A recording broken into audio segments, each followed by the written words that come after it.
Hello and welcome to AXSChat. I'm delighted to be joined today by Debra and Antonio, but more importantly, our guest Paul Stevenson. Paul, you may recognize from the BBC TV series Employable Me. Paul is a Tourette's advocate, and Tourette's is a syndrome that is little understood, and I think it's really well past time that we talked about this subject, so I'm delighted to have Paul with us. So Paul, welcome. Can you tell us a little bit about yourself and the work that you're doing? Well, thank you very much for inviting me. And yeah, my name's Paul. I'm 56 years old now. I my condition basically came out of the nowhere 10 years ago after suffering from post-traumatic stress. Although Tourette syndrome is a lifelong condition, it's a genetic condition, and you're born with it. Mine got pretty mild until I suffered some trauma and was unable to control the condition. So pretty much tipped my life upside down. And since starting with Tourette syndrome, I got offered a hand of help myself in order to come to terms with it. And it, like you said before, it's very, very misunderstood. And I've made it my goal to spread awareness and help others, especially younger people coming out of education into employment, to embrace the condition and live along with it. So. Thank you. So I'd seen the TV series, and actually the first time I saw a documentary about Tourette's, I mean I knew a bit about it beforehand, but it was Tourette's, I Swear I Can't Help It, which was a few years ago.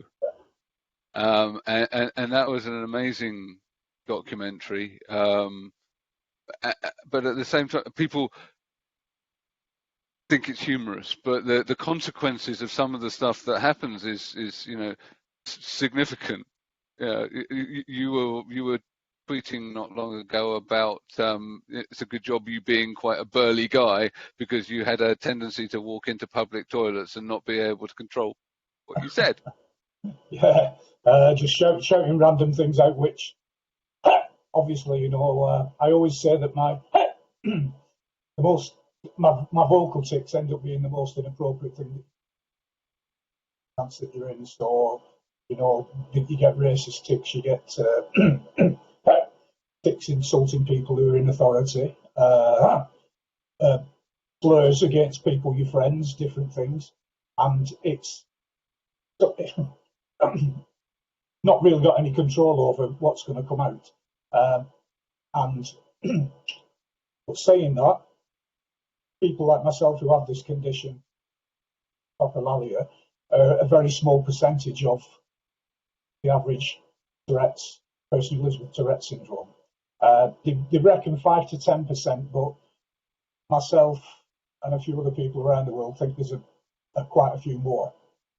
So I don't represent the Tourette's community as my Tourette's manifests itself, but I find myself in a pretty unique position as an adult, living with a condition that a lot of children and young adults have, where I can articulate to parents, to employers, to teachers, to social workers, what maybe the younger person can't.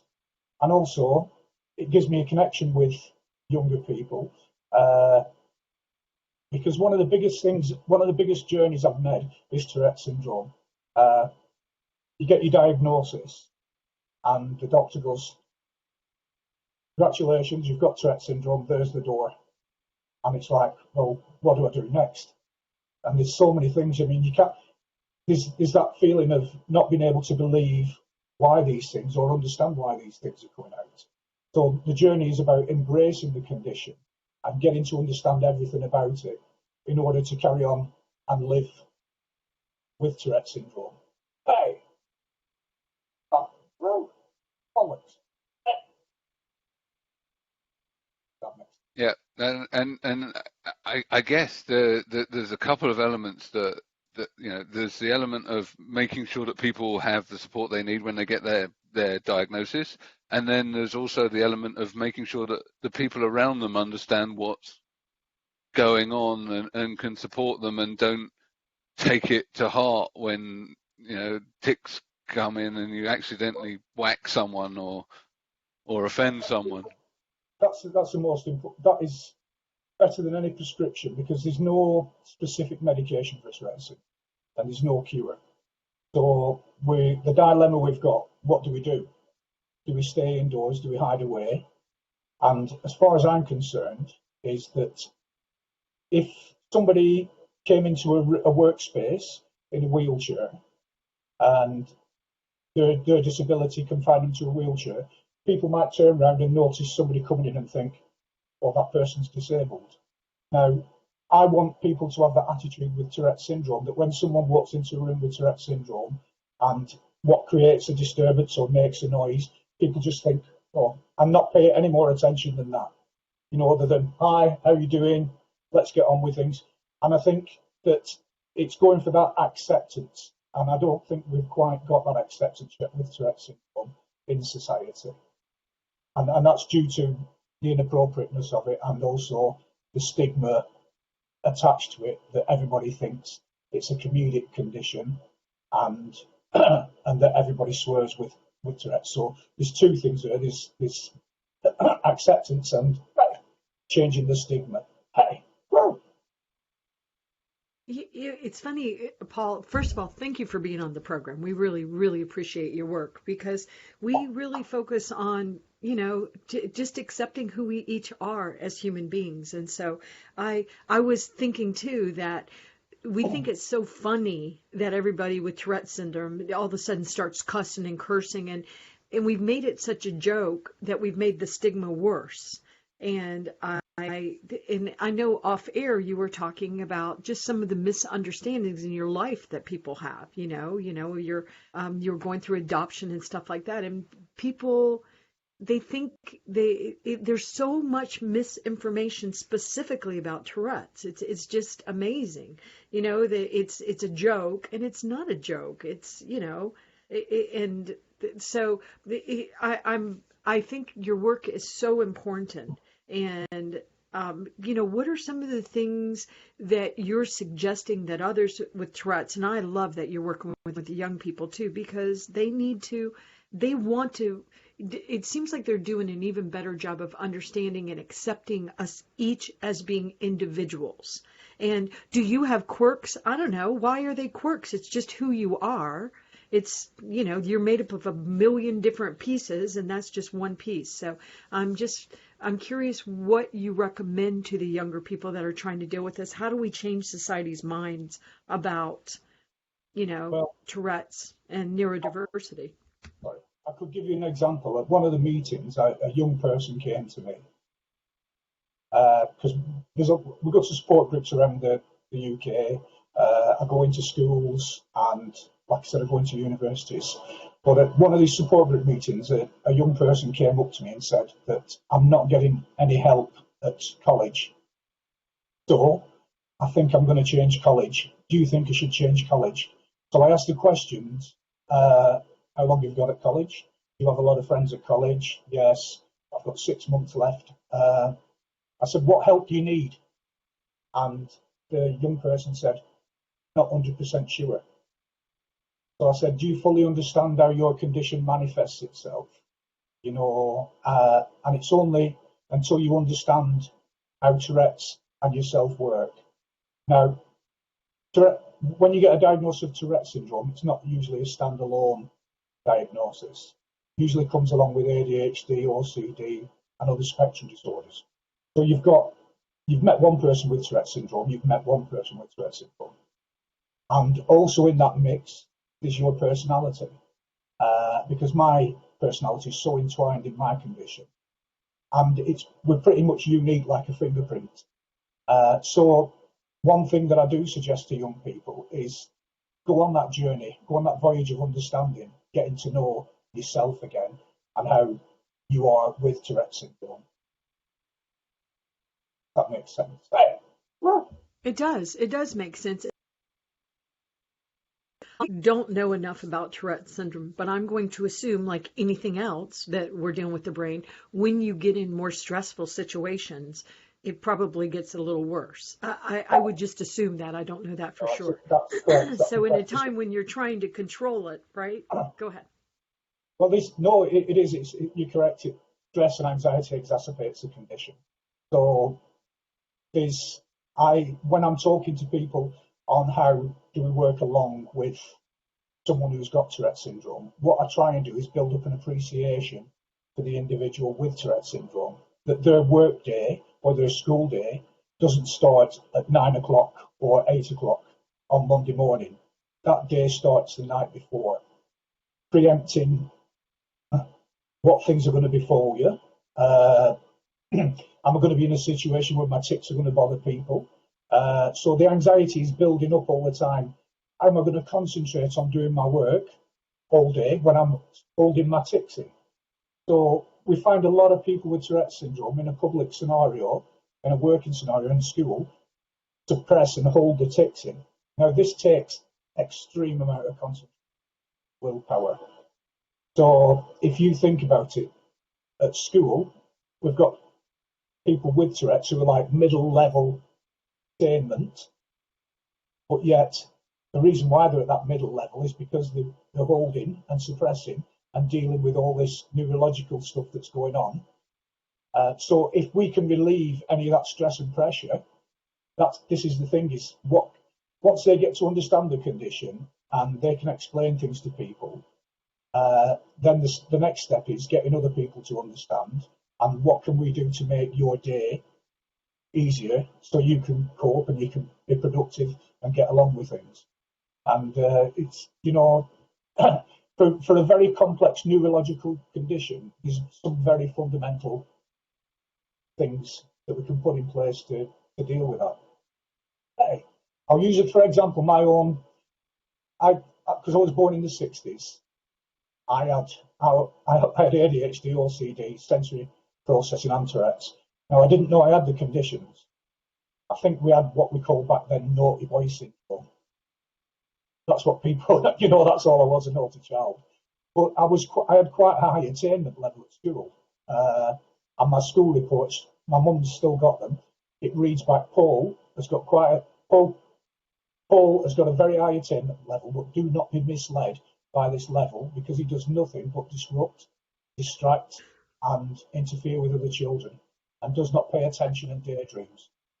So if you see a kid nowadays, who's hitting high attainment levels, but yet basically not with you in the classroom, you think, this is going on here. But back then, all the kind of stuff going on. Hey, well, and it will also make me, and I don't want to hog the microphone, so Antonio and Neil, I'll say one more thing, but I would wonder how can people that love you and love somebody with Tourette's, how do we do a better job of supporting what the individual is going through with Tourette's? They're because like anything else, I think sometimes if we are surrounded by people that understand us and can help advocate with us and for us, that it makes things easier. But it would seem that, the loved ones are going to be confused by this very complicated diagnosis, as you mentioned as well.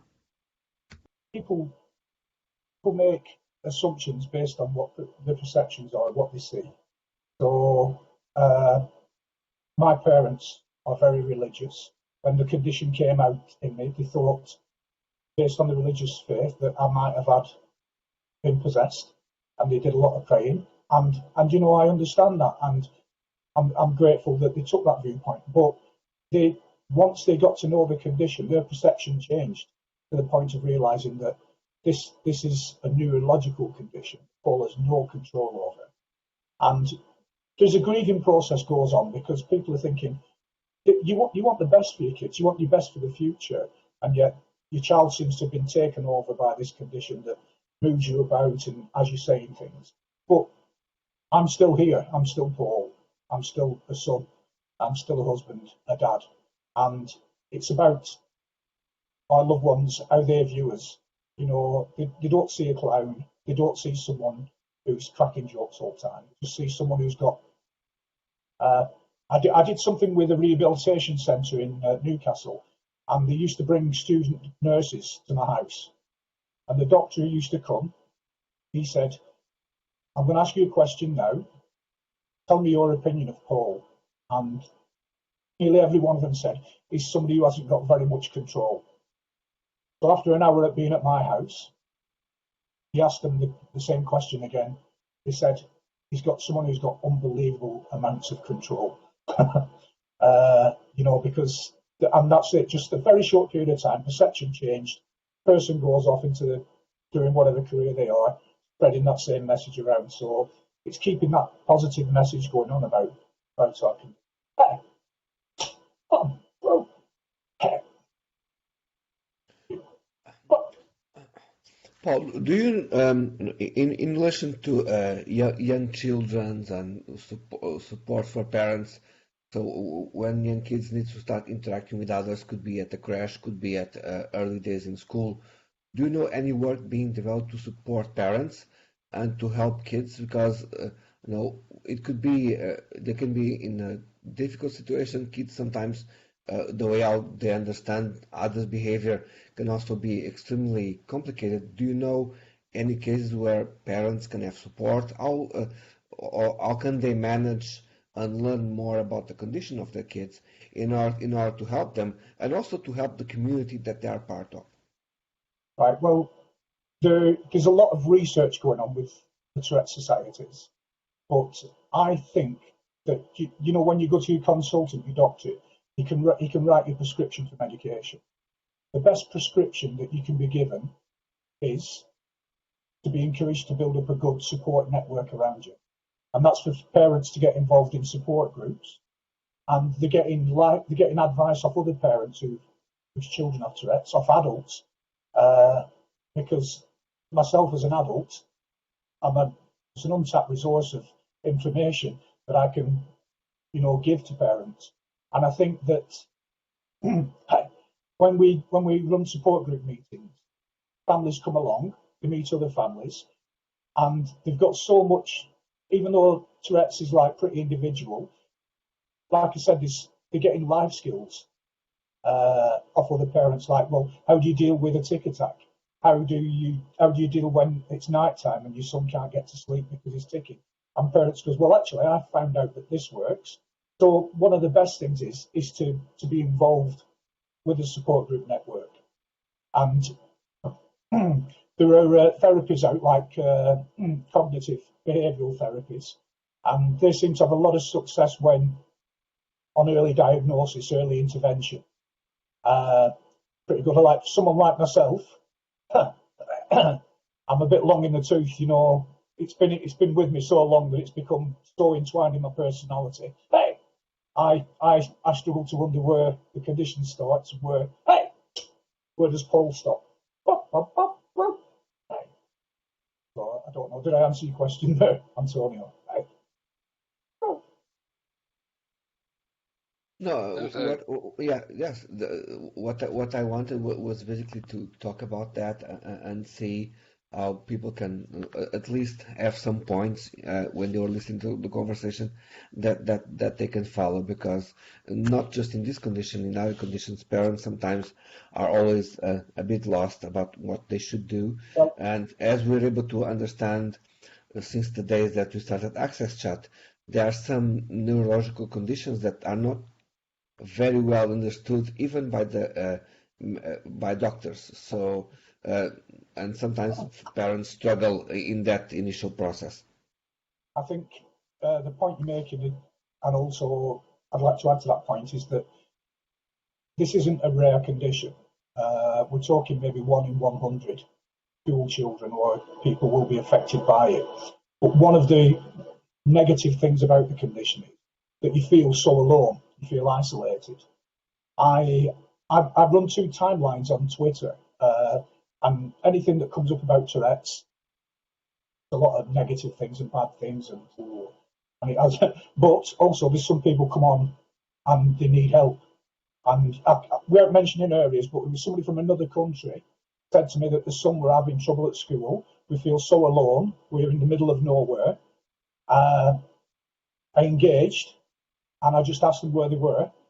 and I contacted a friend in the same country but thousands of miles away, and they were able to help me put them in touch with a Tourette's chapter that was maybe 4 minutes away from where they lived. So one of the other good points to know is that you are not alone with this condition. There's lots and lots of us out there. So I'd like that to go across to people, really. So, Paul, that's it's great to know that there are people out there and there are sort of networks to help. Are they well publicised, or is that something that still needs work?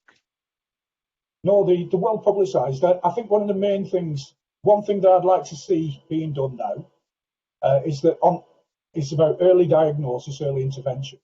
We've had this sort of society about putting negative labels on children. Now, getting a diagnosis for a neurological condition you have isn't a negative label. It's something that leads to understanding and also leads to support.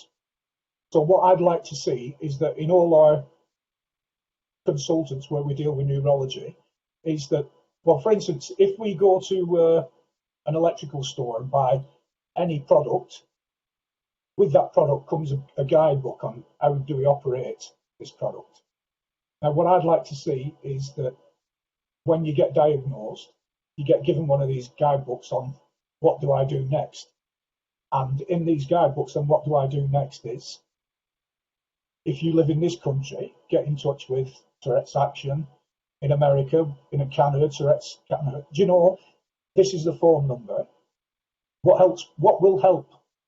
Rather than saying, whack all this medication in you, which sometimes medication is necessary, but the most important thing is contact with other people who live with it. So maybe localized support groups, because the network I've got, the friends that I've got, the friends that I've made is worldwide. Like I said, in another country, within a matter of seconds, I were able to put somebody on to somebody else, signpost network, who could help them. So I'd like to see that from day one when you get your diagnosis, that you walk away with, rather than just being shown the front door, well, the exit, away with an instruction pamphlet on, bollocks. But yeah, like I said, you're not alone, and there's a lot of support groups, and they're fantastic support groups. Well, hey, they can send me a Christmas card now. Paul, I have another question. What do you do? What do you do as a career? Do you support people with Tourette's as a consultant? I'm right. Just curious. At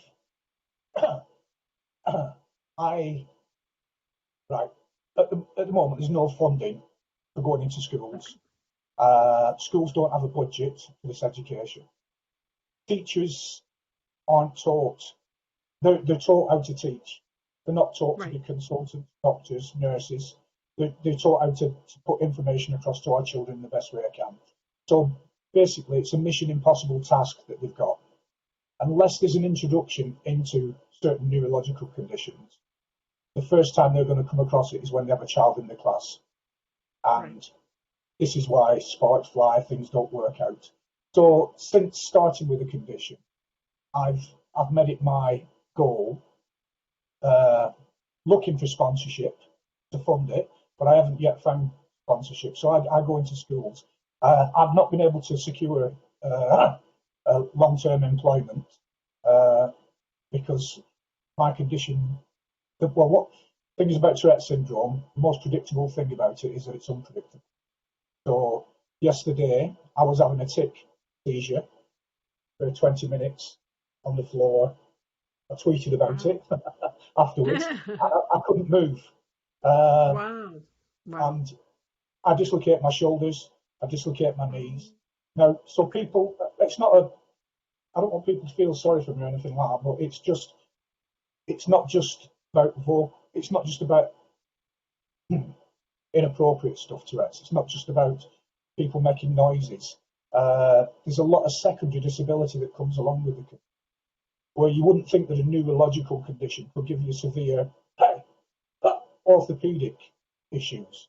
So I'm waiting for my left knee to be replaced because my tics make me drop to the floor, and my knee's absolutely shot out. So, Ouch. but I'm still part of society, and I've worked. From being 14, I've always had 2 jobs, and one of the biggest things to come to, and I know this is a sensitive subject, today's climate, is feeling that I was of no use anymore, that I was redundant. You know, this guy who's done this, who's done that, and he's got his 4 kids, and he's working along, and everything's going right. All of a sudden, he's no use to anybody. He's a village idiot, he's a fool. There's all these things that go in. But the thing is, I am used to society. I've got a role to play.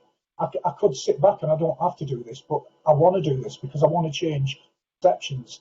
I don't want people to experience the same things in life that I've had to go for. So if I can give somebody now that leg up and help now, where I didn't get that when I was a kid, you know, that sort of understanding wasn't around then. So that's what I want to do. I want to change people's perceptions, and I can go into schools and I can tell people about my life story. I recently went into a school, and what I do, I use one of the documentaries, the Swedish documentary that I made, and it's pretty much a day in the life, and it's a 20-minute section, and it shows me from getting up in the morning, putting my leg braces on, shows the scars on my legs, shows me struggling to eat, shows the frustration when I'm in a public place and I can't stop my tics. And it covers so many different points that I could never cover. But I've found the feedback I've had from teachers is just like, wow, we never knew Tourette syndrome had that effect on people. And I don't want to be seen as weak. I don't want to be seen on the peripherals of society. And I'm still part of society, and I'll fight for that right.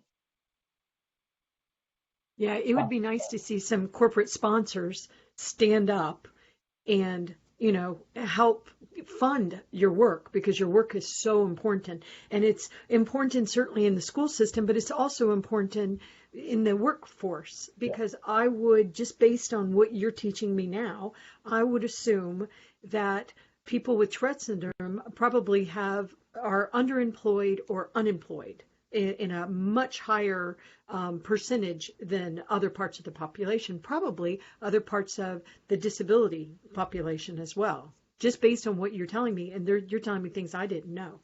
Well, it's amazing, because when I said about a diagnosis being a negative label, it's not a negative.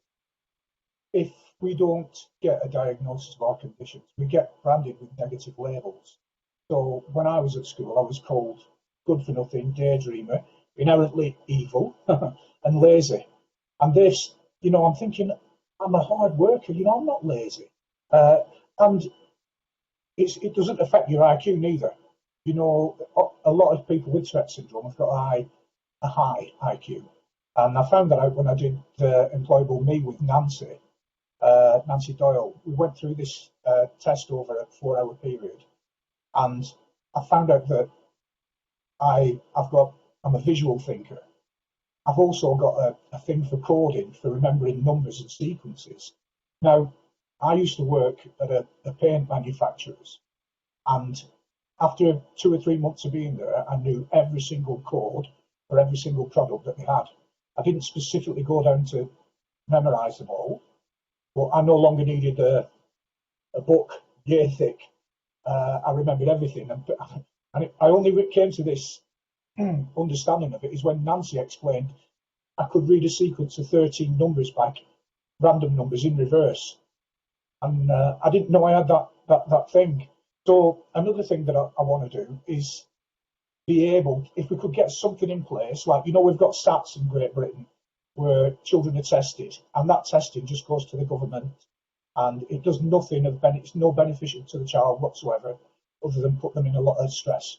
Now, what I'd like to see in place is something like what Nancy does, and that's like an aptitude test, and find out when our children with neurological issues are younger, find out what they're going to be able to do in future. I do photography. I used to do art. I've got a very creative mind. And I thought, if I'd have had all this information back when I was a child, then so when you were saying about corporate sponsors and stuff like this is feeding back into society. It's like helping the farmer who's sowing the seeds, you know, for the guy that's going to buy the crop in the end. Because if we can set things straight right back there at school, then, you know, perceptions are changed right from an early stage. The child's got an understanding, the teacher's got an understanding, every child deserves an education, and it's all moving free flow, but we can dream, and I still dream. And it's good that you still dream. You need to dream. Go ahead, Neil. Yeah, I was just going to say, actually, I've seen Paul's photos. He sometimes posts them on social media, and they're really very good. And I think that before we close, because I think we're quite close to the end of our time, I just wanted to sort of ask one more thing about you've talked about some of the physical stress that controlling your tics puts upon you.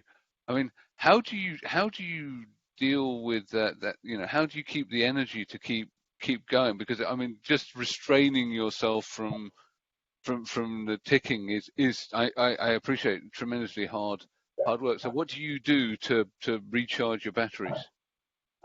Photography gives me respite. Being creative gives me respite.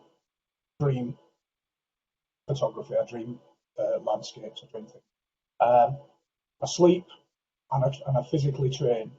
As you probably be able to see, as people are watching through this video, you might see my neck movements, and my neck wants to throw itself back, but I'm holding my neck back. So it's like doing a workout, and afterwards you're tired. And I know I'll fall asleep after this interview because it's physically. There's always payback time, but I allow for that, and it doesn't bother me because I know another thing that makes it all worthwhile, for me, is the fact that I know I can change people's perceptions. Can I just say one thing? Right, usually in schools, in workplace, people say the thing is about working with somebody with Tourette's, they're a distraction, they're a disturbance. Now, if we think about every single workplace or school, when we're in school, people putting a glass down, people coughing, people moving a chair, they're all noises, they're all disturbances, but we understand what they are, right? Chair gets moved, it's not thrown us out of our swing with work because it's somebody moving a chair. Now, what I want people to understand, if they understand Tourette's and they understand the nature of Tourette's, then when this is happening in class and when this is happening in the workplace, it stops being a distraction then because people understand what it is. And it's I've read that somewhere, and I think it's an absolute brilliant illustration to give out to people. Yeah, and it makes sense. People, if they know what it is, they can start filtering it out, and you know, then the acceptance comes. Thank you, Paul. It's been a great to chat with you. I'm really looking forward to you joining us on Twitter on Tuesday. Just need to thank our supporters, Barclays, Microlink, and MyClearText, because they keep us going. We hope that we'll get you some support through some of the stuff that we're doing, because we love what you're doing to keep you going. So thank you very much. It's been a real pleasure. Thanks for the opportunity as well, and brilliant meeting all of you. Appreciate that. Great job. Bravo for your work. Bravo. Thank you.